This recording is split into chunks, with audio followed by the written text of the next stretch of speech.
ಅಂದ್ರೆ ಎಲ್ಲ ಒಂದು ವಿದ್ಯಾರ್ಥಿಗೆ ಭರ್ಜರಿ ಗುಡ್ ನ್ಯೂಸ್ ಆಗಿರತ್ತೆ. ಟೋಟಲ್ ಆಗಿ 212 ಪೋಸ್ಟ್ಗೆ ಸಂಬಂಧಪಟ್ಟಂತೆ ಹೊಸ ನೋಟಿಸ್ ಅನ್ನ ರಿಲೀಸ್ ಮಾಡಿದ್ದಾರೆ. ಇದು ನಮ್ಮ ಒಂದು ಭಾರತದಲ್ಲಿ ಕೆಲಸ ಇರತ್ತೆ.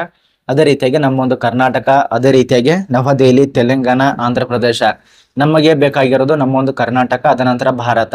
ನೋಡಿ, ಎಲ್ಲ ಒಂದು ವಿದ್ಯಾರ್ಥಿಗಳು ನಿಮ್ಮ ಒಂದು ಹತ್ತಿರ ಇರುವಂತ ರಾಜ್ಯಕ್ಕೆ ಅಪ್ಲಿಕೇಶನ್ ಹಾಕಿ, ಅದನ್ನ ಬಿಟ್ಟು ದೂರ ಇರುವಂತ ರಾಜ್ಯಕ್ಕೆ ಏನಾದ್ರು ಅರ್ಜಿ ಸಲ್ಲಿಸಿದ್ರೆ ನಿಮ್ಗೆ ಹೋಗೋದಕ್ಕೆ ತುಂಬಾ ದೂರ ಆಗ್ಬೋದು. ಅದೇ ರೀತಿಯಾಗಿ ನೀವು ಕೆಲಸ ಮಾಡೋದಕ್ಕೆ ತುಂಬಾ ಕಷ್ಟ ಆಗ್ಬಹುದು. ಅದೇ ಒಂದು ಕಾರಣಕ್ಕಾಗಿ ಹೇಳ್ತಾ ಇರೋದು, ನಮ್ಮ ಒಂದು ಕರ್ನಾಟಕ ನಿಮ್ಗೆ ಭಾರತದಲ್ಲಿ ಎಲ್ಲಿ ಬೇಕೋ ಅಲ್ಲಿ ಅಪ್ಲಿಕೇಶನ್ ಹಾಕಿ.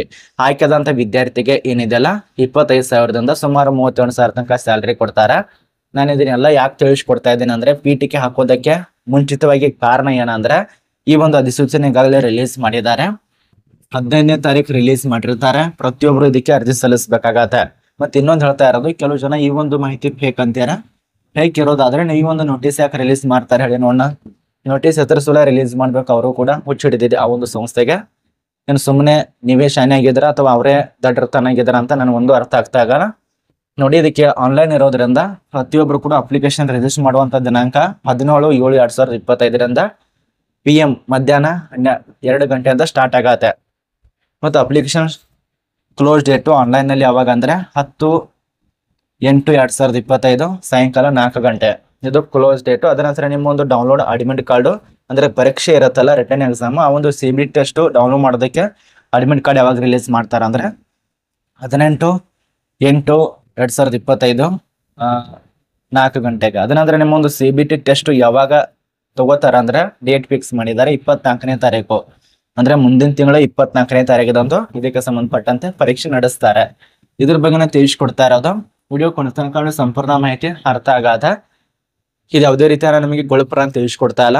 ಆದಷ್ಟು ನಂಬೋರು ನಂಬಬಹುದು, ಬೇಡ ಅಂದ್ರೆ ಈ ಒಂದು ವಿಡಿಯೋ ಅರ್ಧದಲ್ಲಿ ಸ್ಕಿಪ್ ಮಾಡ್ಕೊಂಡು ಮುಂದ್ಗಡೆ ಹೋಗಬಹುದು. ನೋಡಿ ಸ್ನೇಹಿತರೆ, ಇದ್ರ ಬಗ್ಗೆ ಮಾಹಿತಿ ಇರತ್ತೆ. ವಿಡಿಯೋ ಕೊನೆತನಕ ಮಹಿಳೆಯರಾಗ್ಬೋದು, ಪುರುಷರಾಗ್ಬೋದು ಅಪ್ಲಿಕೇಶನ್ ಹಾಕೋದಕ್ಕೆ ಅವಕಾಶ ಕೊಟ್ಟಿದ್ದಾರೆ.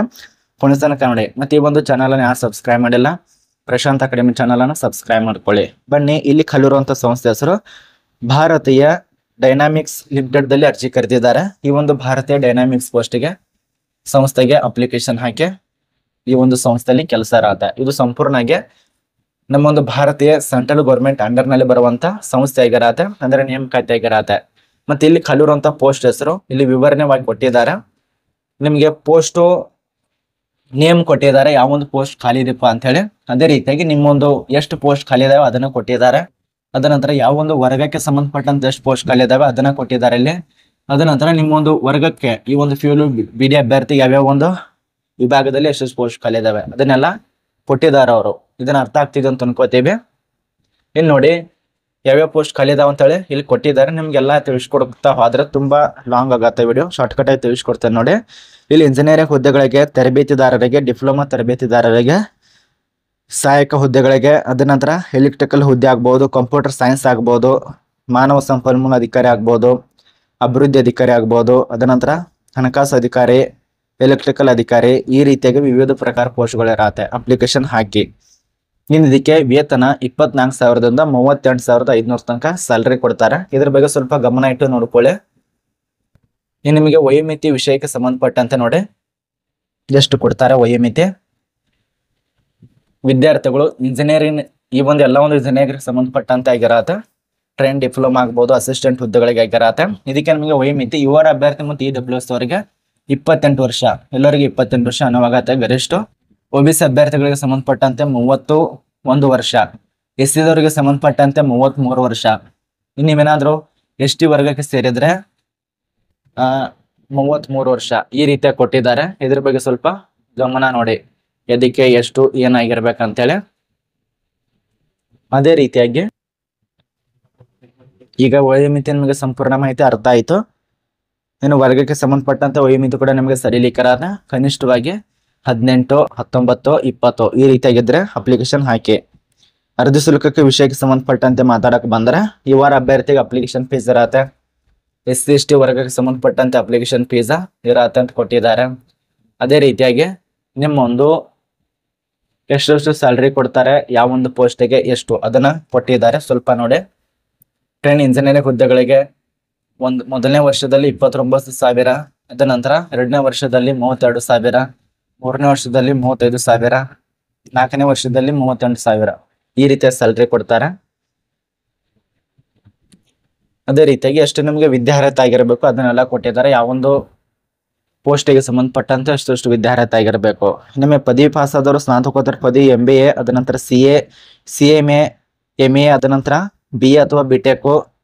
ನೀವು ಏನಾದರೂ ಡಿಪ್ಲೊಮಾ ಆಗೈತೆ ಅಂದ್ರೆ CA BCom BBA CAC diploma ಪದವಿ ಅಥವಾ BSc ಈ ರೀತಿಯಾಗಿ ಎಲ್ಲ ಕಂಪ್ಲೀಟ್ ಮಾಡೋದಂತ ವಿದ್ಯಾರ್ಥಿಗಳು ಅಪ್ಲಿಕೇಶನ್ ಹಾಕಿ.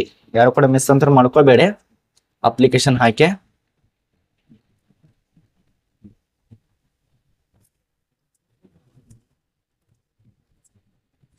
ಇನ್ನು ಇದಕ್ಕೆ ವಿದ್ಯಾರ್ಥಿಗಳಿಗೆ ಸಂಬಂಧಪಟ್ಟಂತೆ ಅರ್ಜಿ ಸಲ್ಲಿಸೋರು ಏಜ್ ಲಿಮಿಟ್ ಬಗ್ಗೆ ಎಲ್ಲ ತಿಳ್ಕೊಂಡಿರಿ. ಇನ್ನು ಅರ್ಜಿ ಶುಲ್ಕದ ವಿಷಯಕ್ಕೆ ಸಂಬಂಧಪಟ್ಟಂತೆ ಅದನ್ನೇ ತಿಳಿಸ್ಕೊಡ್ತಾ ಇರೋದು, ಆದ್ರೆ ಇಲ್ಲಿ ಬರ್ತಾ ಇಲ್ಲ ಅದು. ಒಂದು ನಿಮಿಷ, ಆನ್ಲೈನ್ ಇರೋದ್ರಿಂದ ಇದೇನು ವೆಬ್ಸೈಟ್ ಕಾಣಿಸ್ತಾ ಇದ್ದಲ್ಲ, ಇದೊಂದು ವೆಬ್ಸೈಟ್ದಲ್ಲಿ ಅಪ್ಲಿಕೇಶನ್ ಹಾಕೊಳ್ಳಿ. www.india.in ಭೇಟಿ ನೀಡಿಕೊಂಡು ಅಪ್ಲಿಕೇಶನ್ ಹಾಕಿ. ಹೋಮ್ ಪೇಜ್ ಬರತ್ತೆ, ಹೋಮ್ ಪೇಜ್ನಲ್ಲಿ ರಿಜಿಸ್ಟರ್ ಮಾಡ್ಕೊಳ್ಳಿ. ಅದ ನಂತರ ಲಾಗಿನ್ ಮಾಡಿಕೊಂಡು ಅಪ್ಲಿಕೇಶನ್ ಹಾಕಿ. ಇನ್ನು ಅರ್ಜಿ ಶುಲ್ಕಗಳು, ವಿದ್ಯಾರ್ಥಿಗೆ ಸಂಬಂಧಪಟ್ಟಂತೆ ಅರ್ಜಿ ಶುಲ್ಕ SC ವರ್ಗದ ಮತ್ತು ಮಾಜಿ ಸೈನಿಕ ಅಭ್ಯರ್ಥಿಗಳಿಗೆ ಯಾವುದೇ ರೀತಿಯಾಗಿ ಅರ್ಜಿ ಶುಲ್ಕ ಇರಲ್ಲ. ಆ ಒಂದು ವರ್ಗ ಹೊರತುಪಡಿಸಿ ಉಳಿದಂತ ವರ್ಗದವರಿಗೆ 300 ರೂಪಾಯಿ ತನ ಅರ್ಜಿ ಶುಲ್ಕ ಇರತ್ತೆ. ಮತ್ತು ನಿಮಗೆ ಆಯ್ಕೆ ಪ್ರಕಾರದಲ್ಲಿ CBT ಟೆಸ್ಟ್ ಇರತ್ತೆ ಮತ್ತು ಆನ್ಲೈನ್ ಪರೀಕ್ಷೆ ಇರತ್ತೆ. ಸಂದರ್ಶನ ಮೂಲಕವಾಗಿ ಆಯ್ಕೆ ಮಾಡ್ತಾರೆ. ಇದ್ರ ಬಗ್ಗೆ ನಮಗೆ ಸಂಪೂರ್ಣ ಮಾಹಿತಿ ತಿಳಿದಿದೆ ಅಂತ ಅನ್ಕೋತೀವಿ.